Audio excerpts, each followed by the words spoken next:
이 채널에서는 성경적인 구원에 대해서, 성경적인 구원론에 대해서 말씀을 드리고 있습니다.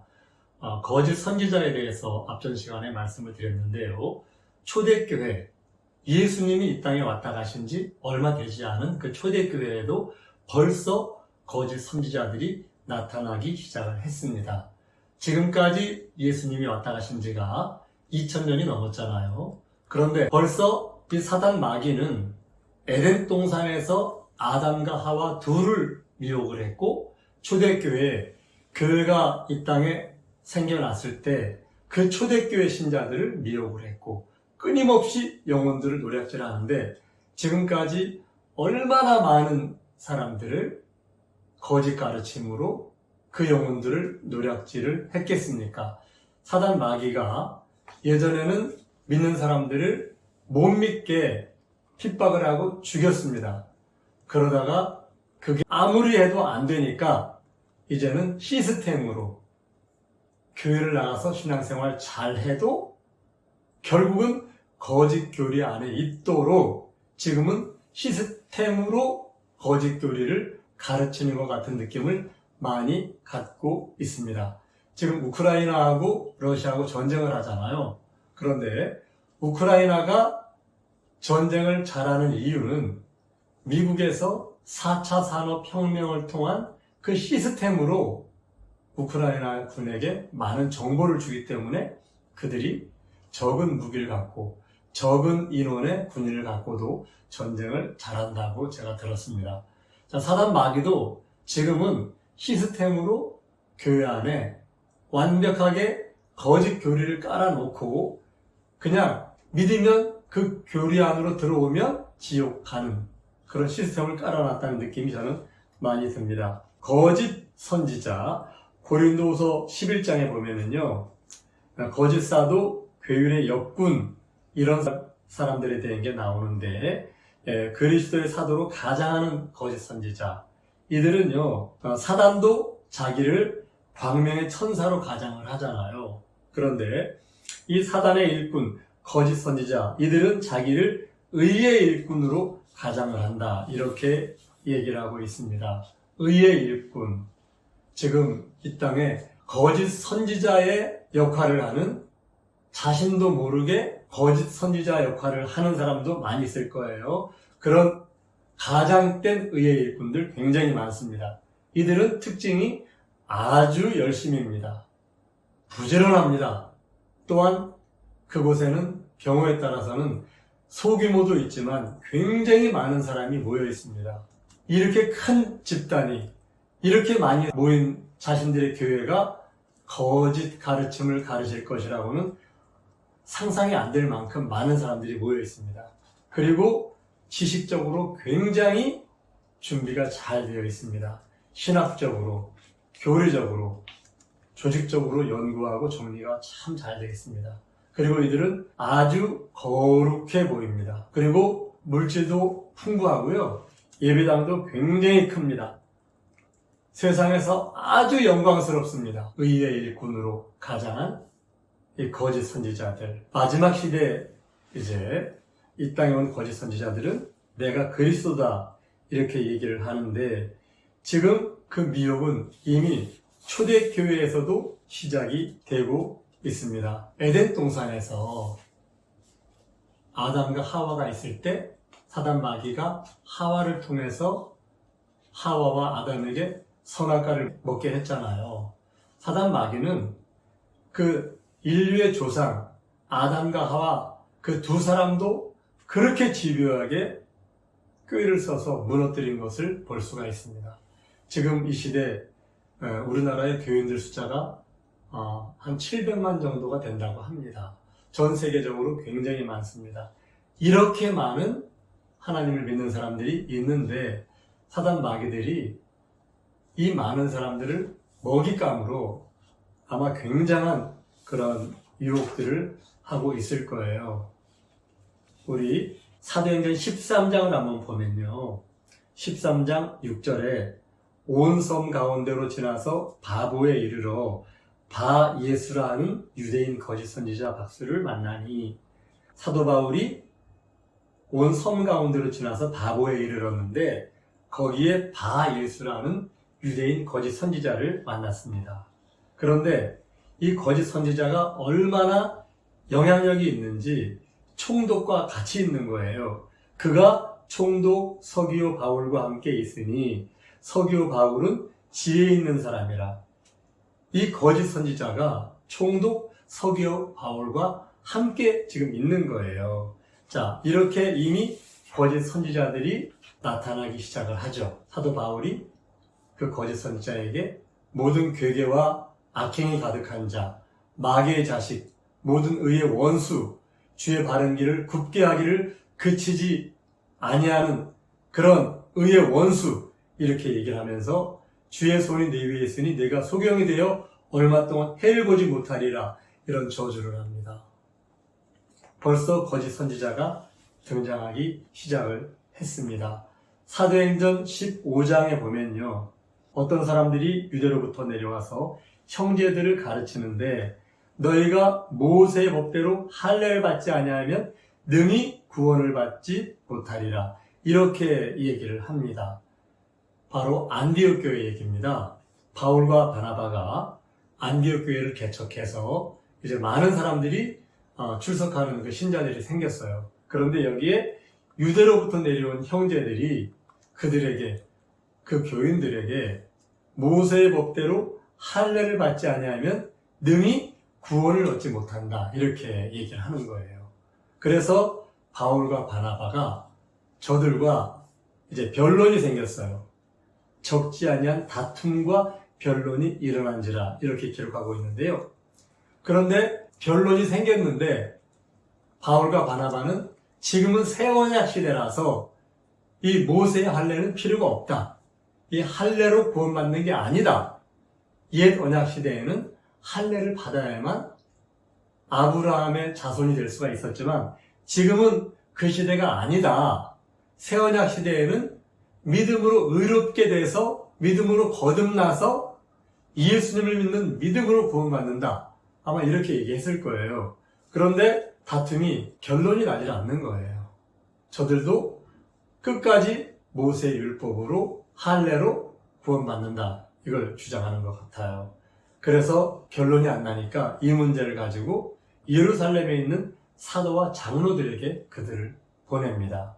사도행전 15장 5절에 보면요, 이제 그들이 와서 각각 자기들 주장을 얘기했겠죠. 15장 5절에 바리새파 중에 믿는 어떤 사람들이 일어나 말하되 이방인에게 할례 주고 모세의 율법을 지키라 명하는 것이 마땅하다 아니라, 이렇게 얘기를 합니다. 믿는 예루살렘 총회에 이곳에 바리새파 사람들도 이제 있는 거예요. 그런데 이들은 믿기는 믿는데 아직까지도 모세의 율법, 할례를 아직 그대로 갖고 있는 거예요.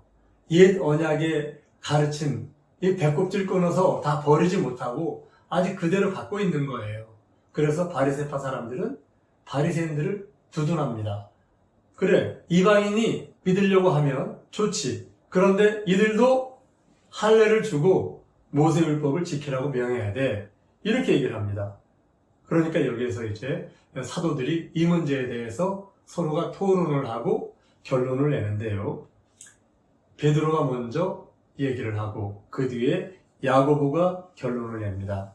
사도행전 15장 19절에서 20절에 보면 그러므로 내 의견에는 이방인 중에서 하나님께로 돌아오는 자들을 괴롭게 말고 다만 우상의 더러운 것과 음행과 목매에 죽인 것과 피를 멀리하라고 편지하는 것이 가하니, 이렇게 얘기합니다. 이방인 중에서 하나님께로 돌아오는 자들에게 할례 주라고 하지 말아라, 모세율법 지키라고 하지 말아라.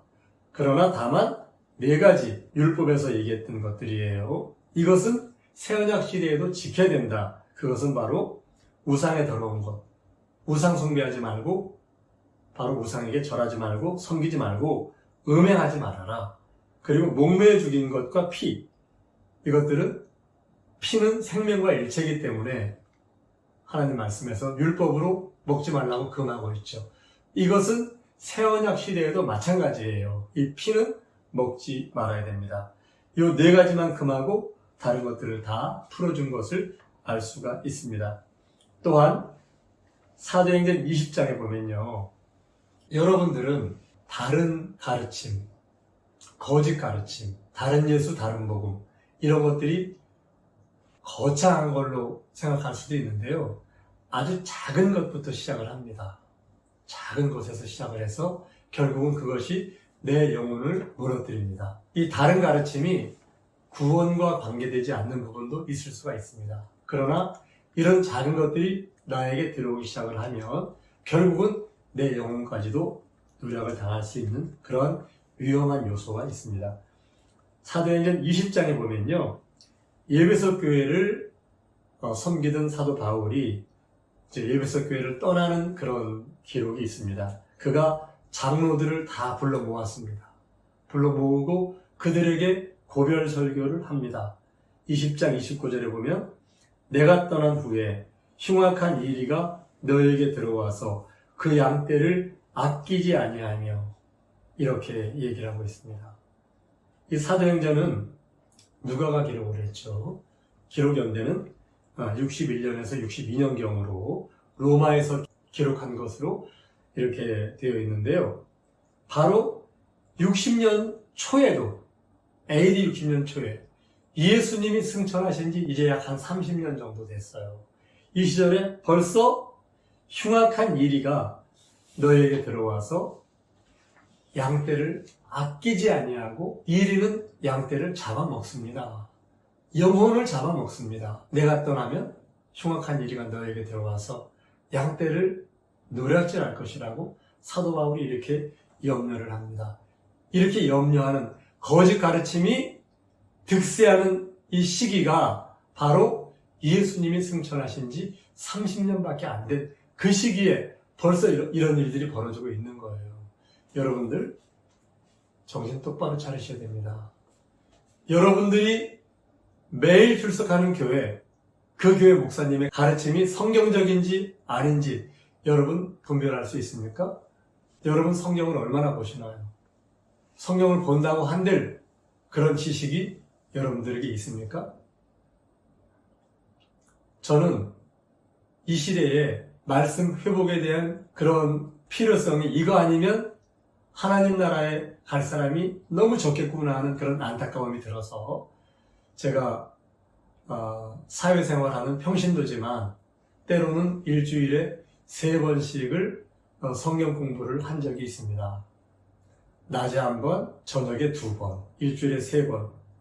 그러면서 공부를 하다 보니까 어떤 분들 소개로 목회자 세미나에 가서 주강사로 목사님들이 몇십 명이 모여 계신 그 자리에서 제가 세미나를 몇 번 인도한 적이 있습니다.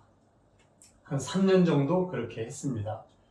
하나님 말씀이 회복되지 않으면 안 된다는 그 간절함이 저에겐 있습니다.